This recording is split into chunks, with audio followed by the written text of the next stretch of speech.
चाय पीकर मजा आ जाता है। लेकिन मोदी जी एक बात बताओ, आपकी चाय में ऐसी क्या बात होती है जो इतनी अच्छी लगती है? योगी जी तुम तो ऐसे अनजान बन रहे हो जैसे तुम्हें कुछ पता ही नहीं है। देखो जब से मैंने ये चाय की दुकान खोली है तब से मैंने बकरी के दूध की ही चाय बनाई है, इसीलिए चाय का टेस्ट अच्छा होता है क्योंकि मैं बकरी के ही दूध की चाय बनाता हूँ, भैंस के दूध की चाय बिल्कुल भी नहीं बनाता हूँ। राहुल तुम बहुत देर लगाते हो अपनी बकरी को यहाँ पे लाने में, चलो जल्दी जल्दी बकरी से दूध निकालो, चाय बनाने के लिए दूध भी खत्म हो गया। मोदी जी बेफालतू की तो बात किया मत करा करो। एक तो ये बकरी आपकी चाय की दुकान पर आने के लिए काफी नखरे करती है, बड़ा मुश्किल से आती है, और मैं घर से बकरी का दूध निकाल के लाता हूँ आपके पास तो आप लेते नहीं हो, कहते हो मेरे सामने ही बकरी का दूध निकाल के दो।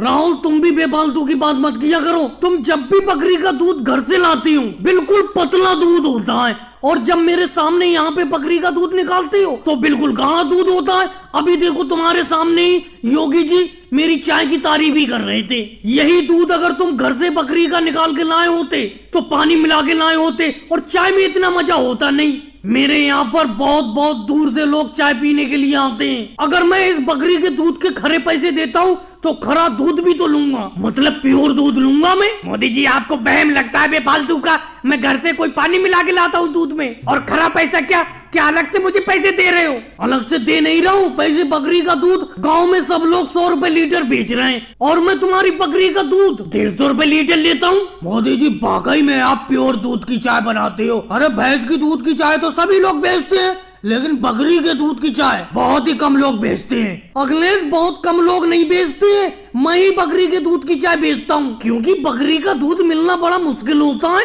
सब लोग बकरी के दूध की चाय बनाकर नहीं बेच सकते। अब देख रहे हो मैं राहुल से बकरी को अपनी दुकान पे ही बुलवा के दूध निकलवाता हूँ, प्योर दूध मिलता है, चाय अच्छी होती है। मोदी जी चाय अच्छी होती है तो चाय भी तो आप एक कप 50 रुपए की बेचते हो, बेहिसाब महंगी चाय बेचते हो, लेकिन क्या करें चाय तुम्हारी अच्छी है इसीलिए पीना पड़ता है। भाई आ जाओ, चले आओ भालू का नाच देखने के लिए चले आओ। आज ऐसे ऐसे खेल देखने को मिलेंगे जिससे कि तुम सब लोग दंग रह जाओगे। तुम्हारे गांव में आ गया मदारी भालू को लेके। मोदी जी बहुत टाइम बाद लौटे अपने भालू को लेके। 3 साल पहले आप हमारे गांव में इस भालू को लेके आए थे, उस टाइम ये भालू बच्चा था, अच्छी तरीके से नाच नहीं दिखा पाया था, लेकिन अब तो सही नाच लेता होगा। राहुल 3 साल से मेरे भालू ने कोई झक थोड़ी मारी है। 3 साल पहले जब मैं आपके गांव में इस भालू को लेके आया था तो ये भालू नया था, इतना अच्छा नाच जानता नहीं था, अब तो ये बहुत अच्छा नाच लेता है। अभी दिखाता हूँ इसका नाच। मोदी जी ये तो एक पैर पे खड़े होके भी नाच लेता होगा। अभी बराबर वाले गाँव में एक मतारी आया था, उसने भालू का नाच दिखाया था तो उसका भालू एक पैर पे खड़े होके नाचा था। भाई साहब ये तो एक पैर पे अभी खड़ा होके नहीं नाच पाता है, इसे मैं एक पैर पे नचाना अभी सिखा रहा हूँ। और लालू जी आप मेरे पीछे कैसे खड़े हुए हो, सामने को आओ। मैं इस गांव में भालू का नाच दिखाने के लिए कम से कम 20 साल से आ रहा हूँ और तुम हर साल पीछे ही खड़े होते हो, बताओ तो। और मेरा भालू का नाच देखने के लिए भी जरूर आते हो। देखो मोदी जी साफ साफ बताओ, मुझे भालू का नाच देखना बहुत पसंद है,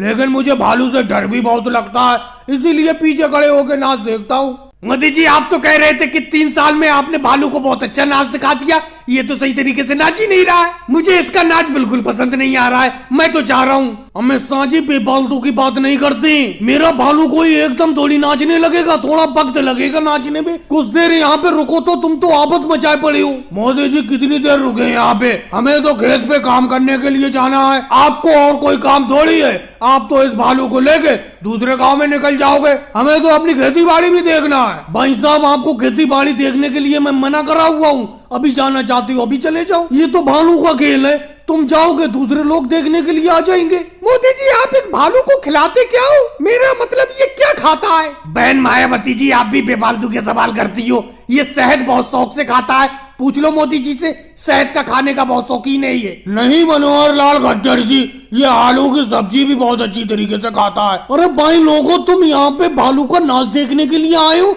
या इसका खाना पता करने के लिए आए हो? आराम से नाच देखो, आ जाओ भाई आ जाओ, गांव में जल्दी जल्दी चले आओ बंदर बंदरिया का खेल और नाच देखने के लिए। योगी जी ये बात मुझे बिल्कुल अच्छी नहीं लगी, बिल्कुल भी अच्छी नहीं लग रही है। मैंने आपसे 1 महीना पहले से कह रखा है कि गाँव में अगर मोदी जी जब भी बंदर बंदरिया का खेल दिखाने के लिए आए तुम मुझे जरूर फोन कर देना। लेकिन तुम तो आराम से खड़े होकर मोदी जी जो बंदर बंदरिया का खेल दिखा रहे हैं देख रहे हो। वो तो मुझे राजनाथ सिंह जी ने बता दिया तो मैं मोटरसाइकिल से भागा भागा चला आ रहा हूँ, नहीं तो मुझे पता ही नहीं चलता। वैसे योगी जी एक बात तो बताओ, कितनी देर हो गई मोदी जी को बंदर बंदरिया का खेल दिखाते हुए? राहुल तुम तो बेफालतू में चिंता कर रहे हो, मैं खुद अभी यहाँ पे आके ही खड़ा हुआ हूँ, अभी सही से खड़ा नहीं हुआ हूँ, अचानक तुम पीछे पीछे चले आए, मैं तुम्हें फोन करने ही वाला था। मोदी जी कितनी देर हो गई आपको इस बंदर बंदरिया का खेल दिखाते हुए? बस योगी जी अभी तो आया ही हूँ मैं, अभी तो सही तरीके से खेल शुरू भी नहीं हुआ है। खड़े कैसे हो, आराम से नीचे बैठ जाओ। मोदी जी बड़ा जल्दी आ गए इस बार आप गांव में बंदर बंदरिया लेके, क्योंकि अभी 6 महीने पहले तो आप आए थे, पहले आप साल भर में आते थे, अब तो इस साल में 2 बार आ गए। क्यों अखिलेश, मेरा बार बार आना तुम्हें पसंद नहीं है? गांव के लोग तो ये चाहते हैं कि मैं बंदर और बंदरिया का खेल हर 3 महीने में दिखाने के लिए आया करूं। मोदी जी एक बात बताना, इसमें बंदर कौन सा है और बंदरिया कौन सी है? जिसकी रस्सी मेरे हाथ में है ये बंदरिया है, और वो अलग को बैठा हुआ है वो बंदर है, जिसके शरीर पर काले काले धब्बे पड़े हुए हैं। मोदी जी आपने बंदरिया की रस्सी तो पकड़ रखी है और बंदर की रस्सी को छोड़ दिया है, दोनों की रस्सी पकड़ के रखो, हमें बड़ा डर लगता है बंदर बंदरिया से। लालू जी जिससे डरने की बात है उसकी रस्सी मैंने पकड़ रखी है। मेरा मतलब बंदरिया थोड़ी खतरनाक है, ये किसी को भी काटने के लिए डट जाती है, इसीलिए इसकी रस्सी पकड़े पड़ा हूं मैं। बंदर ऐसा नहीं है, वो बहुत सीधा है। लेकिन मोदी जी लालू जी बिल्कुल सही कह रहे हैं, आप इस बंदर की भी रस्सी को पकड़ लो। देखो मैं तो मोटरसाइकिल के पीछे खड़ा हुआ हूँ, मुझे बंदर से बहुत डर लगता है, लेकिन बंदर और बंदरिया का खेल देखने में बड़ा मजा आता है। खेल तो तुम सब लोगों को देखने में मजा आता ही है, अब थोड़ी सी जेब ढीली करो, बंदर और बंदरिया को कुछ पैसे दो। मोदी जी बंदर बंदरिया को तो पैसे हम दे देंगे, लेकिन कम से कम खेल तो पूरा दिखाओ। जी सुबह से एक बैंगन भी बिक जाता तो दिल को सुकून मिल जाता, लेकिन एक बैंगन भी कोई खरीदने वाला नहीं आया है, पता नहीं लोगों ने बैंगन खाना बंद कर दिए। राहुल तुम्हारे तो बैंगन फिर भी अच्छे नहीं है, मेरे तो इतने बढ़िया बढ़िया बैंगन है, लेकिन फिर भी कोई खरीदने के लिए नहीं आ रहा, पता नहीं क्या दिक्कत है। राहुल तुम सही कह रहे हो, कई लोगों ने बैंगन खाना तो बंद नहीं कर दिया। मुझे लगता है बैंगन का काम छोड़कर परमल बेचना शुरू करूंगा अब मैं, जैसे अखिलेश परमल बेच रहा है। अरे योगी जी परमल भी कहाँ बिक रहे हैं, सुबह से बैठा पड़ा हूँ, 1 किलो परमल नहीं बिके। अरे योगी जी वो देखो मोदी जी आ रहे हैं, आपकी तरफ आ रहे हैं, आपकी तरफ। अरे ये तो राहुल की तरफ बढ़ गए।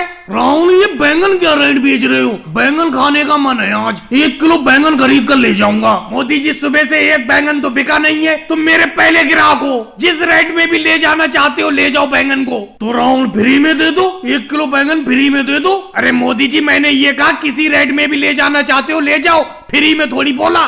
लेकिन राहुल एक बात बताना मुझे, साफ साफ बताना, तुम्हारे बैंगन काले बहुत हैं, जबकि बराबर में योगी जी बिल्कुल बैंगनी कलर के बैंगन बेच रहे हैं। अरे मोदी जी रंग पर मत जाओ, मैंने अपने बैंगन की खेती में उर्वरक का ज्यादा इस्तेमाल कर दिया था, इसीलिए रंग ज्यादा काला हो गया, लेकिन जितना ज्यादा बैंगन काला होता है उतना ही अच्छा खाने में होता है। मोदी जी इस राहुल की बातों में मत आओ, बैंगन तो यही बैंगनी वाला अच्छा है जो मैं बेच रहा हूँ, देखो कितना बढ़िया बैंगन है। लेकिन योगी जी बैंगन तो तुम्हारे अच्छे हैं, लेकिन हमेशा मैं सब्जी राहुल की दुकान से खरीदता हूँ। अरे मोदी जी कभी कभी परमल भी ले लिया करो, हम भी देखो परमल बेच रहे हैं। अखिलेश परमल की सब्जी खाने में मेरी कोई खास दिलचस्पी नहीं रहती है, हाँ अगर जिस दिन भी परमल खाने का मन होगा तो तुम्हारी दुकान पर चला आऊंगा। मुझे मालूम है तुमसे अच्छा परमल इस एरिया में कोई नहीं बेचता है, लेकिन बड़ी जान आफत में समझ में नहीं आ रहा है किसका बैंगन लूं, योगी जी का बैंगन लूं या राहुल का बैंगन खरीदूं। योगी जी का बैंगन थोड़ा अच्छा है, लेकिन राहुल से मैं परमानेंट सब्जी खरीदता हूँ, इसीलिए वो दाम भी कम लगाता है। ऐसा करता हूँ बैंगन आज खाऊंगा ही नहीं, अखिलेश परमल दे दो, आज परमली